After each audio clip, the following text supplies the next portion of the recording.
Começa agora o Jornal da Cultura com William Correia. Boa noite. Eduardo Cunha rompe com o governo e autoriza a criação de CPIs dos fundos de pensão e do BNDES. Vice-líder governista pede a saída do presidente da Câmara e veja também nesta edição. No primeiro depoimento depois da prisão, Marcelo Odebrecht dá sua versão sobre o bilhete em que pede para destruir e-mails. Presidente Dilma Rousseff reúne a cúpula do Mercosul em Brasília e diz que não há espaço para aventura antidemocrática no continente. Pais precisam explicar às crianças por que não conseguem mais gastar como antes. Antes a gente ia pra praia, ia pro Hopi Hari, agora é só pros parques. Fim de conflitos armados e diplomáticos no mundo abre caminho para a oferta de produtos brasileiros. Mercado de trabalho em junho teve o pior resultado desde 1992, com o fechamento de 111 mil vagas. Quem mexe no celular mais de 60 vezes por dia está viciado, segundo uma pesquisa. WhatsApp, Facebook, Insta, Snap, eu uso tudo. Descoberta de novos planetas levanta a questão se um dia vamos encontrar vida fora da Terra. E ao meu lado estão o filósofo Mário Sérgio Cortella e o coordenador do Grupo de Análise Internacional da USP, Ricardo Senes. Mande sua pergunta aos nossos comentaristas pelo WhatsApp, o número está aí na sua tela, mas vamos falar aqui, 11, é o código aqui de São Paulo, 97559-2915, não se esqueça de se identificar, e também pelo Twitter e Facebook do Jornal da Cultura. Presidente da Câmara, Eduardo Cunha, rompe com o governo. Agora há pouco, Cunha fez um pronunciamento em rede nacional de rádio e televisão. Vamos direto a Brasília com o repórter Leandro Magalhães. Boa noite, Leandro. É mais uma novidade da era Cunha, né, Leandro?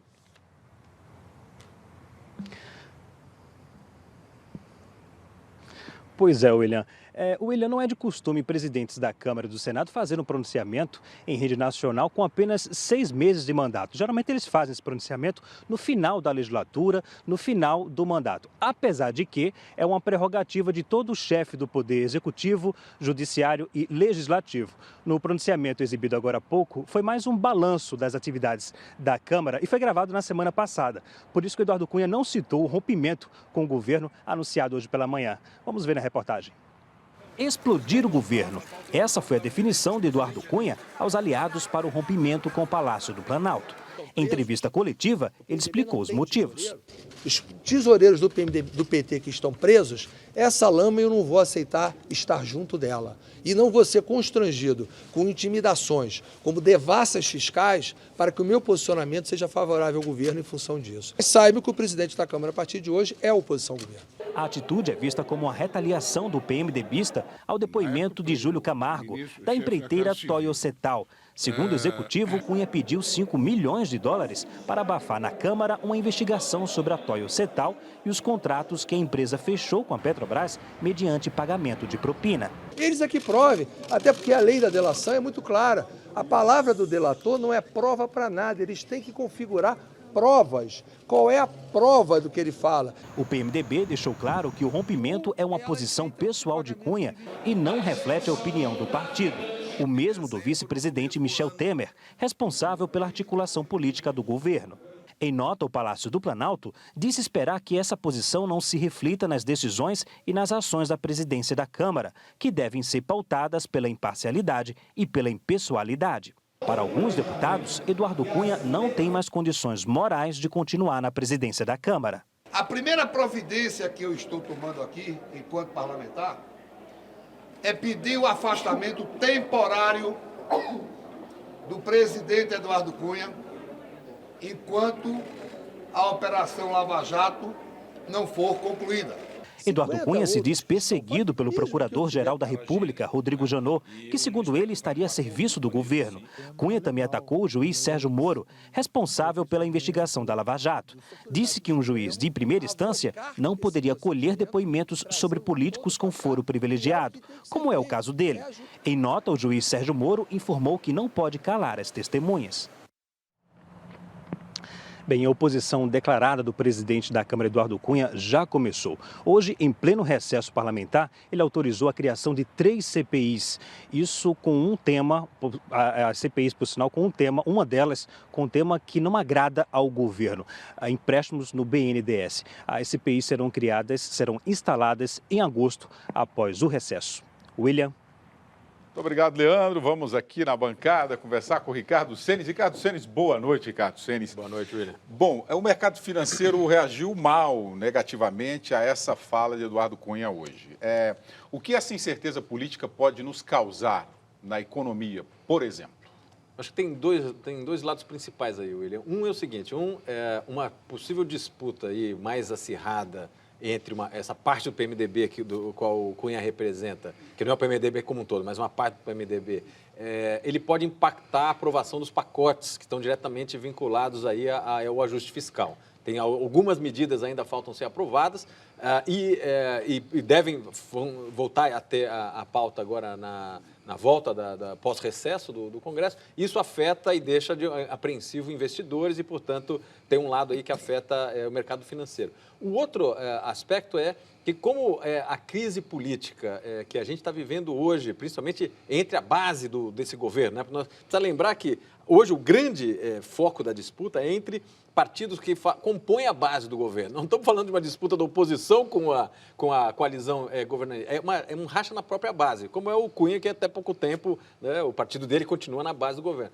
O que ele está indicando? Essa disputa ela também afeta a investidora, analista econômico, projeções econômicas, na medida em que ele indica que a recomposição de uma base mais ou menos sólida para o governo voltar a ter uma iniciativa do ponto de vista governamental, ou seja, capacidade de implementar novos projetos, anunciar novos programas, etc., isso vai se prolongar. Isso também afeta a decisor. Por esses dois lados, na questão do pacote fiscal e da questão de uma projeção, vamos dizer, de uma dificuldade do governo implementar programas mais positivos que ele anunciou recentemente, por esses dois lados afeta a perspectiva econômica. Mário Sérgio Cortella, boa noite. Olá.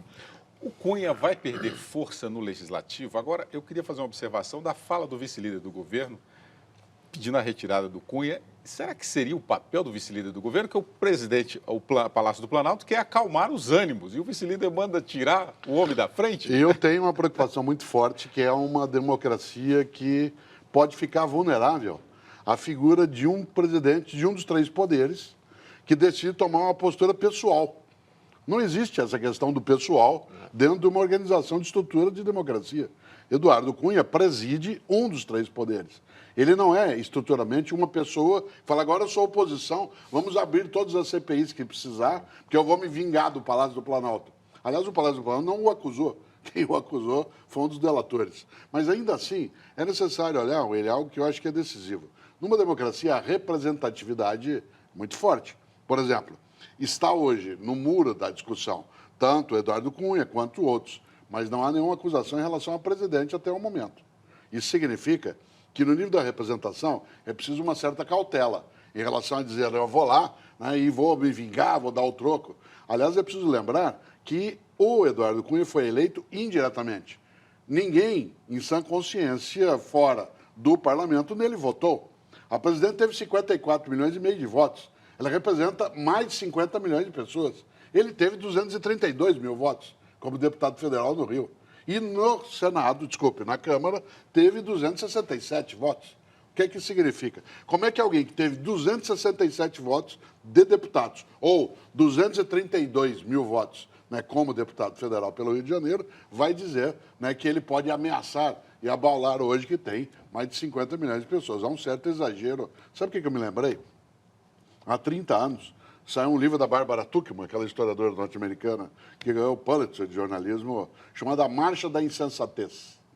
O livro tinha esse título, saiu em 85. A Marcha da Insensatez. De repente, essa insensatez está vindo à tona. E uma das coisas que o livro da Barbara Tuchman trata é como na história da Guerra de Troia até o Vietnã, que é o que ela analisou, como é que alguns governantes tomaram medidas contra o óbvio, isto é, contra o que ele não deveria fazer. E eu acho que agora nós vamos ter alguns dias de muita animação. Aí a próxima semana vai ser extremamente fervente. Viu? Cortella, o Cunha, ele tem a caneta. Ele pode, por exemplo, colocar em votação o processo de impeachment da presidente usando um parecer do TCU. Claro, se eu, houver cidadão, uma rejeição, eu não posso ficar vitimado, eu, cidadão, e qualquer um, por alguém que tendo uma caneta, mas que não foi escolhido pelo voto majoritário, que representou um acordo feito por uma parcela de deputados na Câmara, que ele tem esse poder. Ou o nosso judiciário equilibra essa lógica, ou esse confronto entre legislativo e executivo vai derrocar a nossa jovem e ainda combalida democracia. Não é possível que alguém que não tem voto, né, da população para ser presidente de um dos poderes, que ele seja capaz de decidir se ele abala ou não o restante de pessoas que têm mandato. Seres, você estava falando nos bastidores em relação a esse processo de impeachment, né? Que é um processo extremamente político, né? Ele vai cair no Congresso Nacional, mas há uma dificuldade muito grande, um caminho muito distante de percorrer, se for usar esse caso aí do TCU. O que é mais provável seja o processo que está no Tribunal Superior Eleitoral. Exatamente, é isso? exatamente. Hoje, se você olhar dessas discussões sobre um possível impeachment da Dilma, tem 3 linhas principais. Tem uma linha que é via o TCU, que está no o Tribunal de Contas da União, que está avaliando qual a função do TCU. O TCU todo ano faz uma avaliação do como foi a aplicação do orçamento no ano anterior. E ele emite uma opinião com relação a isso. O TCU já indicou que tiveram muitos erros nas contas e pediu ao governo, ao executivo, para explicar esses erros. O executivo tem mais 15 dias, deu 30 dias, eles têm mais 15 dias para responder. A partir disso, o TCU vai avaliar essas respostas do governo e o TCU, como órgão de auxílio ao parlamento, ele pode emitir ao parlamento um parecer, mantendo o parecer anterior, que é de negar as contas, de reprovar as contas. Aí vai caber ao parlamento decidir se aprova ou não o parecer do TCU. Isso é um processo político enorme e não depende do Cunha, depende de uma votação do Congresso. E dependendo da... Mas ele já argumentou que não precisa passar por comissão alguma. Ele pode acelerar o processo. Que ele pode cair logo no plenário. A aceleração. Que é um abuso do poder dele, sem dúvida, já fez isso na reforma política. Sim. Quando ele abdicou da função de uma comissão, e ele pode fazer isso, mas ele não pode aprovar diretamente. Então tem um processo de negociação muito pesado. Ademais, isso é a informação que eu peguei hoje, não sabia, o Congresso não aprova as contas do governo federal desde 2002. Então, para fazer um julgamento do orçamento do ano passado, precisa primeiro fazer por ordem. Tem aprovado 2002, 2003, 2004. Então, assim, tem muito chão. A outra linha, William, é via as questões do STF, do Supremo Tribunal Federal, que é em relação... São processos que o DEM e o PSDB apresentaram sobre extorsões, tem algumas acusações. Isso também, ao ser julgado, que vai demorar, tem que passar pelo Congresso de novo. E aí, de novo, o processo de negociação política. O TSE, o Tribunal Superior Eleitoral, aí sim, ele está analisando a possibilidade de condenar aí a chapa da presidente, caso consiga associar todo o processo de corrupção da Lava Jato com a conta da campanha da Dilma desse ano. Se isso ocorrer, não passa pelo parlamento. Aí sim você tem um processo mais... Então, nessa terceira via, você pode ter um processo um pouco mais abreviado, mas, de novo, não é fácil provar que é essa conexão. Né? Agora, de tudo que você falou e puxava, o que eu achei mais interessante é, no momento que o governo federal sai da linha de tiro, porque essa questão em relação ao Eduardo Cunha tirou o governo da linha de tiro nesse momento. O governo é que está tentando acalmar a situação, né? Ele mesmo, que até ontem estava na linha, vamos esperar um pouco, não é assim, esperamos que não aconteça desse modo, portanto, tem algumas peculiaridades, que não é uma questão religiosa. Eduardo Cunha é muito religioso, né, mas parece que nesse momento não é um problema só de fé, né? Olha só, vamos lá. Registro dos nossos telespectadores, e tem aqui o contraditório, claro que o que é bom desse jornal é o contraditório. O Marcos de Campinas está perguntando aqui, o PMDB sobrevive sem o PT? É uma possibilidade. Aliás, é o que ele deseja. O PMDB, pelo menos até o início do ano chegante, eu não tenho dúvida de que o PMDB tentará se descolar, seja no nível federal, seja em outros, nessa condição. Durante muito tempo, o PMDB não sobreviveu sem governo. Não sendo ele governo, não sobreviveu sem governo. Mas sem... É provável que, se o PT deixa, por exemplo, por qualquer razão, em algumas instâncias ser governo, que haja essa possibilidade. O Fernando Carlos está aqui falando. Cortella, o Cunha foi eleito pelos nossos representantes, os deputados. Então, ele foi eleito indiretamente por nós. E Não, ele foi eleito por... É claro que esse argumento pode ter validade. Mas ele foi eleito por 267 deputados, certo? Portanto, ele não foi eleito pela população. Ele representa um poder em que a impessoalidade é decisiva, porque ele não está lá com um mandato, né, oferecido pelo povo. É outra lógica. O Emilson Nunes Costa, esses votos que elegeram a presidente Dilma se reduziram em 9%. A presidente Dilma hoje não tem tanta popularidade. E é por esse fato que há essa pressão do Cunha sobre a presidente. E o que pode acontecer no futuro aí, Sérgio? Eu acho que são duas coisas, William, porque o presidencialismo ele tem uma característica diferente do parlamentarismo, que é mandato fixo do chefe do Poder Executivo. Então, no presidencialismo você tem esse problema, que é problema por um lado, mas tem aspectos positivos por outro. Por quê? Porque quando o sujeito assume a posição do presidente do país, o chefe do Poder Executivo, ele desenha uma estratégia de 4 anos. O que implica que ele tem uma certa margem de manobra para fazer, vamos dizer, medidas antipopulares sem correr o risco de perder o seu mandato. Caso ele acredite que essas medidas, no médio prazo, vão ser compensadas por retornos positivos. No parlamentarismo isso é mais difícil, porque como você está sendo testado a todo momento, é um tipo de gestão um pouco mais complicado. Nesse momento, a Dilma está com 8%, tem toda a razão, apesar de 6 meses só da eleição, do qual ela ganhou com a maior parte dos votos. Agora, nada garanta que essa estratégia dela vai voltar, vamos dizer, vai resultar numa melhora da expectativa. Ela pode passar o governo inteiro com 8%, e aí, de qualquer maneira, isso não gera um movimento de retirada do mandato dela, a não ser por crimes de responsabilidade. Senão é só a próxima eleição. O editor Taíra aqui já mandou a gente seguir, viu? Eduardo Cunha também colocou em dúvida as denúncias do doleiro Alberto Youssef. Vamos ver na frase do dia.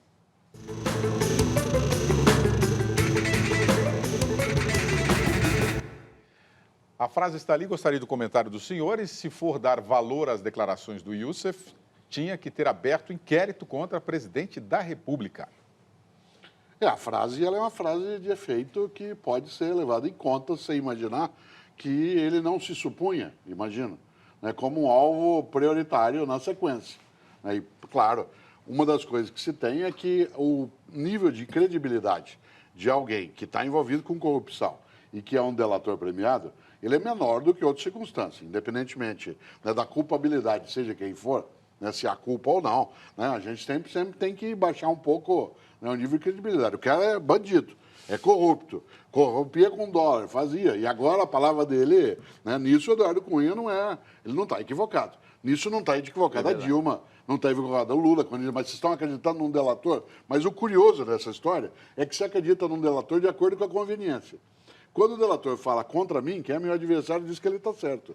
Quando ele fala de mim, aí eu coloco a palavra dele em dúvida. Então, tem uma conveniência exagerada. Sem dúvida. Ele tem um ponto aí, eu concordo 100%, porque uma questão é uma fala de qualquer pessoa envolvida durante um processo judicial, fazer uma declaração. Outra questão é mostrar factualmente. A justiça no Brasil funciona com base em fatos. Né? E é essa que tem sido a grande questão. Porque ainda que você acredite, queira acreditar, ou tenha uma convicção pelo seu lado de que existe de fato a corrupção envolvendo ou o Cunha, ou o PT, qualquer coisa do gênero, o fato é que não se acharam ainda as conexões diretas entre eles. Tá certo? Na medida em que isso não ocorre, de fato, o que o Cunha está dizendo faz sentido. Ou seja, eu estou esperando as provas materiais do que esse sujeito está falando.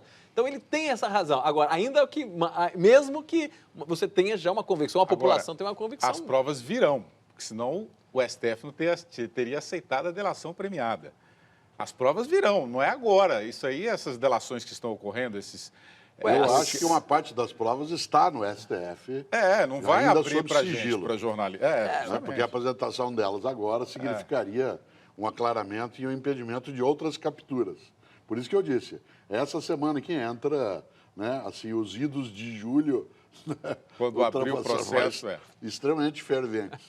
Presidente da construtora Odebrecht prestou o primeiro depoimento em Curitiba, enquanto outros detidos na Operação Lava Jato ficaram de boca fechada.